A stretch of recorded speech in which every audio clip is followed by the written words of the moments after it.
Hello வணக்கம், இது உங்கள் சிவி ஜோன். ஸோ எல்லாரும் எப்படி இருக்கீங்க? இன்னைக்கு பச்சனம் பா பயங்கரமான ஷோங்க. அதாவது ஸ்டார்ட் பண்ணும்போது விஜய் பார்வதியை வச்சு செய்யன்னு செஞ்சு கடைசியில் விஜய் பார்வதியை அப்ரிஷியேட் பண்ணி கடைசியில் ஒரு குறும்படத்தை போட்டு கனியும் சபரியும் கிழிச்சார் பார்த்தீங்களா? செம மாஸ். இது விஜய் பார்வதிக்கு தேவையான ஒரு அடி தான், ப்ளஸ் அவங்க ரெக்கவரி ஆகிறதுக்கு ஒரு விஷயம்தான்.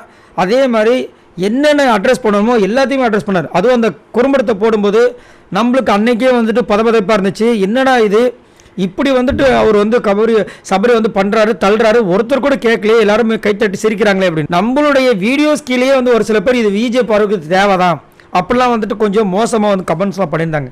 எப்படி இதெல்லாம் மனசு வருது?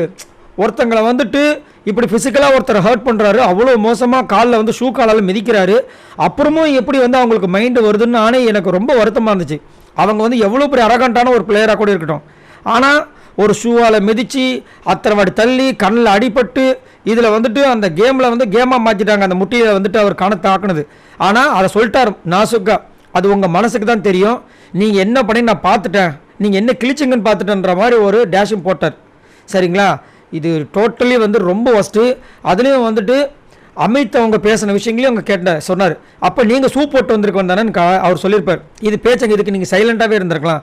விக்ரம் அவ்வளோ பேசுனீங்க வாய்க்கிலேயே, உங்களுக்கு வக்ரம் சொல்லும்போது எவ்வளோ வருத்தமாக இருந்துச்சு. அப்போ இதுக்கு பேர் என்னென்ன கலாச்சாரம் பயங்கரமாக இருந்துச்சு. ஆனால் அந்த குறும்படம் பார்க்கும்போது கண்டிப்பாக எல்லாருக்கும் ஒரு வருத்தம் இருந்துச்சு. சாண்ட்ராக்கு தான் அதை எடுத்து அழகாக வச்சாங்க. அதனால தான் அது இங்கே சூப்பராக இருந்துச்சு, செமையாக இருந்துச்சு. அதேமாதிரி விஜய் பார்வதி அப்ரிஷியேட் பண்ணார். நான் கண்டிப்பாக உங்களை அப்ரிஷியேட் பண்ணேன். ஏன்னா கண்ணில் அடிபட்டாலும் காலை மிதித்தாலும் வலிச்சாலும் அந்த கேம் எடுத்துகிட்டு போனீங்களே, அது மாதம் இருந்துச்சு. என்ன ஒரு வருத்தம்னா திவ்யாவை கேட்டிருக்கணும், ஏம்மா இவ்வளோ அந்த சண்டைகள் நடக்குது, நீங்கள் அசால்ட்டாக வாக்கர் கொடுத்துட்டு போகிறீங்களே, என்னால் முடியாது, ஓகே டிஸ்குவாலிஃபைனா ஓகேன்னு சொல்லிட்டு போகிறீங்கன்னு கேட்டிருக்கணும். அது நடக்காமல் போயிடுச்சு. அது ஒரு வருத்தமாக இருந்துச்சு. ஸோ இதை பற்றி உங்களோட கருத்து சொல்லுங்கள் பாய் நண்பர்கள்.